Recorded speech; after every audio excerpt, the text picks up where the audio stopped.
Galerinha, eu sou a professora Maiara Souza, professora de Física, e nessa aula de hoje nós vamos estar resolvendo algumas questões propostas do nosso livro de Física 2, aí da editora Saraiva, que é um livro aí dos autores Newton, Galter e Helou.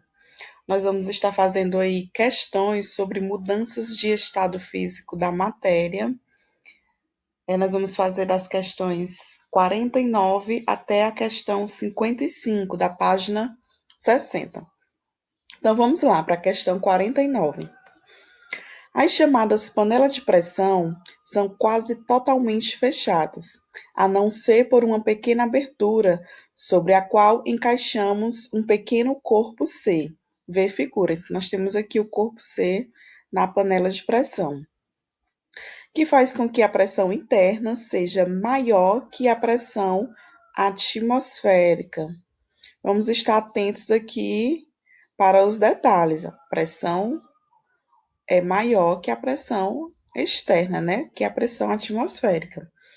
Quando colocamos a panela sobre a chama, inicialmente ocorre a evaporação da água, fazendo com que aos poucos vá aumentando. Outro detalhe na questão, vai aumentando a pressão do vapor e, consequentemente, a pressão interna, a pressão aqui dentro da panela, que pode chegar a 2 atmosferas. Nessas condições de pressão, começa a ebulição a uma temperatura que é, a letra A diz igual a 100 graus Celsius. Nós vamos eliminar a letra A, não é igual a 100 graus Celsius. Nós sabemos que a temperatura de ebulição da água depende da pressão atmosférica, né? Então, ao nível do mar, nós vamos ter aqui uma pressão de 1 atmosfera, aí nós marcaríamos, sim, uma temperatura a 100 graus Celsius, mas nós estamos analisando uma pressão diferente, que é a pressão aqui dentro da panela de pressão. Letra B, olha a letra B, maior que 100 graus Celsius, vamos analisar C, 80 graus Celsius menor que 100 graus Celsius. Letra D, menor que 100 graus Celsius. Letra E, depende da temperatura da panela. E aí, galerinha, como eu disse, se a pressão aqui vale 2 atmosferas, a água ela irá entrar em ebulição a temperatura maior, galerinha, que 100 graus Celsius. Será aproximadamente 120 graus Celsius. Por isso que o alimento ele cozinha muito mais rápido dentro da panela de pressão. Então, a nossa alternativa correta é a letra B. Então, vamos lá para a próxima questão. A temperatura do ponto triplo corresponde. Quando a gente fala nessa temperatura do ponto triplo, a gente está se referindo a quê? A letra A diz o seguinte: ao conjunto do zero absoluto, da temperatura de fusão e da temperatura de ebulição de uma substância? Será que quando nós falamos em temperatura do ponto triplo, nós estamos nos referindo a esse conjunto aqui? Não, né? Então nós já eliminamos a letra A. Vamos lá para a letra B. A temperatura em que uma substância pode ter suas fases. Vamos analisar essa questão aqui, essa alternativa. Ter suas fases líquida, de vapor e de gás coexistindo. E aí, o que vocês acham? Vamos lá para a letra C.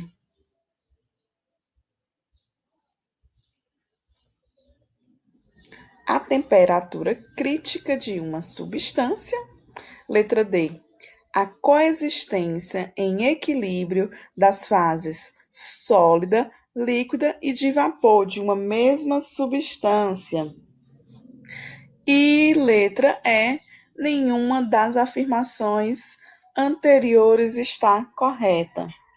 Olha aí, galerinha, quando a gente fala em temperatura do ponto triplo, é aquela temperatura na qual nós encontramos uma substância coexistindo nos 3 estados físicos. Nós vamos ter a substância no estado sólido, líquido e vapor. Então, a nossa alternativa correta é a letra D. Deixa eu estar ativando aqui a nossa canetinha.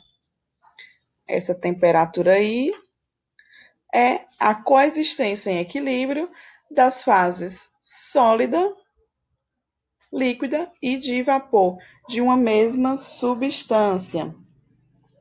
Vamos para a próxima questão, questão 51.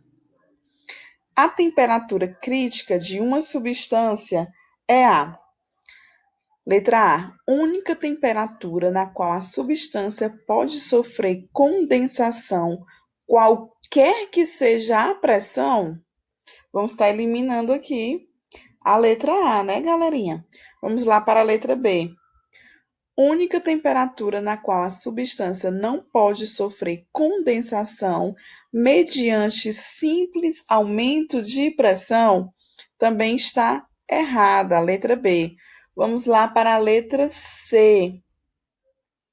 Única temperatura na qual a substância pode sofrer condensação mediante simples aumento de pressão, também a letra C está errada. Letra D. Maior temperatura na qual a substância não pode sofrer condensação mediante simples aumento de pressão, também está errada. Letra E. Temperatura acima da qual a substância não pode sofrer condensação mediante simples aumentos de pressão. Então, quando nós falamos aqui em temperatura crítica, nós estamos dizendo o seguinte, que acima da temperatura crítica, a substância está no estado gasoso, que nós chamamos aí de gás, né? O gás ele não pode ser condensado pelo aumento de pressão. Apenas o vapor pode ser condensado pelo aumento de pressão. Então, a nossa alternativa correta é a letra E. Temperatura crítica, a temperatura acima do qual a substância não pode sofrer condensação mediante simples aumento de pressão. Então, vamos estar marcando aqui a nossa alternativa correta, né? Questão 51, letra E. Vamos lá para a questão 52. Durante uma aula experimental, o professor de física mostrou uma situação envolvendo a ebulição de água, que intrigou seus alunos. Pegou um recipiente de vidro refratário, que pode ser aquecido e resfriado sem que se quebre, e de boca estreita, que pode ser bem fechado com uma rolha. Introduziu água em seu interior, ocupando mais de 70% do seu volume interno, fazendo o manuseio de forma adequada, deixando aberto o recipiente. Passou a aquecer a água na chama de um pequeno fogão. Quando a água entrou em ebulição, o sistema foi retirado da fonte, a gente pode estar acompanhando aqui com as imagens, né? Da fonte térmica e bem fechado por uma rolha. Em seguida, o professor abriu a torneira da pia e colocou o recipiente fechado em contato com a água fria. Para a surpresa dos alunos, a água existente no interior da vasilha voltou a entrar em ebulição. O professor esperou algum tempo para que os alunos conversassem, tentando explicar o ocorrido, e cobrou de 3 deles uma explicação. A seguir, encontramos as respostas dadas pelos alunos A, B e C. O aluno A. Quando a água ferveu, o vapor liberado expulsou todo o ar do interior do recipiente, que foi hermeticamente fechado. Na ausência de ar, os líquidos fervem facilmente. Aluno B. Na realidade, a água não ferveu. No resfriamento sofrido, bolhas de ar quente que estavam no interior do líquido escaparam, provocando uma falsa ebulição. Aluno C.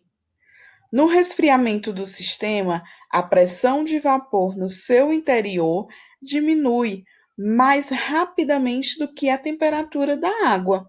Com pressão menor na sua superfície, a água voltou a ferver.